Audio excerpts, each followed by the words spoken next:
she started telling the story again. And I looked around the Thanksgiving table, and the 25 people were sort of paying attention. It seemed like Diana's creamed onions were probably more interesting. Now, the thing was, it was actually a pretty good story my mom was going to tell, but not the way she told it, because I knew how it was going to end. My brother would be described as somebody who did things a little too strong, and I'd be described as a bump on a log. Now, I'm not sure what a bump on a log is, but it's not a compliment, and I'd been likened to one more than once. But it really wasn't her fault that she told the story this way. So she goes on, and I catch my brother's eyes, and he's kind of rolling his eyes, and I take a bite, and I tell my mom, Mom, that's not what happened. And she's sort of startled. It's like, yes, it is. I was like, no, it's not, Mom. It's not what happened. She goes, but that's what you told me happened. That's what you and Neil said. And I said, so I swallowed hard, and it was time to reconcile myself with bad idea number 3. So I fessed up. I said, Mom, we lied. Now the attention of all those young adults who are our sons and daughters, they're paying attention. A story that starts with their dads had lied.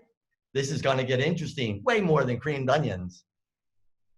My mom goes, but why? Let's spin the tape back 45 years earlier. Whoa, I'm right now. Yeah, I'm going down. I gotta make the turn, make the turn. Down the driveway.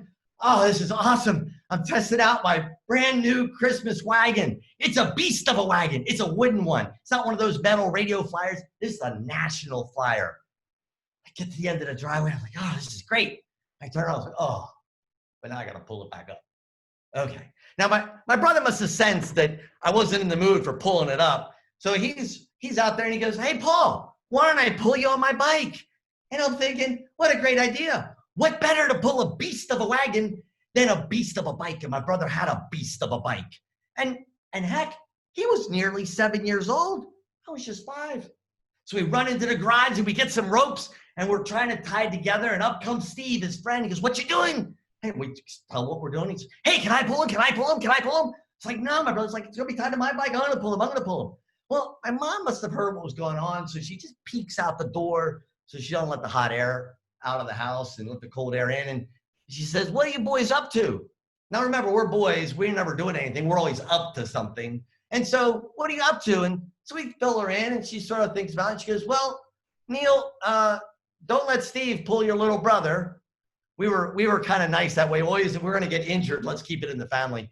And then she says to me, Paul, don't stand up. Yes, Mom. So my brother gets on the bike and he pushes that front foot down and the bike lurches forward and the string tightens up. The wagon lurches forward, boom, into the back of the bike. My brother doesn't give up. Other foot, boom, lurch, boom, lurch, bobble, bang, boom, bang, boom. We finally start making it down the street and we're actually getting pretty good at this. My brother makes the turn on the Robino Drive and we go all the way down Robino to the limit of where a nearly 7-year-old and a 5-year-old can go. Now it's a slight incline and the whole way Steve is saying, can I do it? Can I do it? Well, after this slight incline, my 7-year-old, nearly 7-year-old brother riding a beastly bike, pulling a beastly wagon with a 5-year-old realizes maybe that offer's pretty good because he's kind of tired. And the better thing is we're out of sight of the house. So while they're switching drivers, I decide I can make this more fun. I'm going to be Superman. So I stand up in that wagon. So is born bad ideas number 1 and number 2. Well, Steve gets on now. He saw how you do it. He pushes that pedal down and that bike lurches forward. And guess what? Superman flew. Superman flew up and backwards and out of the wagon and poof, off his head on the broken concrete. Next thing I know, blood is pouring from inside my hood and outside my hood. And I start making the dash for home. Now, my brother being the caring, almost 7-year-old, he's got great words of care and comfort. He's like, don't tell Mom, don't tell Mom, don't tell Mom. And I'm thinking, no, I won't, no, I won't, no, I won't. And we burst into the house. I can't imagine what it looks like because blood is just gushing out of my hood. My parents are trying to assess the situation and they're like, well, what happened? That's when we executed bad idea number 3. We lied. Neil was pulling the bike and I was just sitting there. Somehow I fell out. As it turned out, the doctor said that the rock that lodged into my head, had it not been for a hood on my head, probably would have killed me. And ever since then, I really had a cool little scar on the back of my head that you can see whenever I get a crew cut.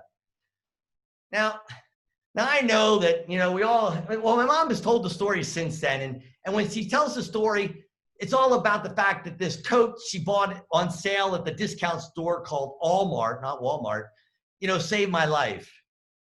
Now, I know 2 wrongs don't make a right, and so 3 bad ideas don't make a good idea. But I'll tell you what, I much prefer being referred to as Superman with a bad idea than a bump on a log.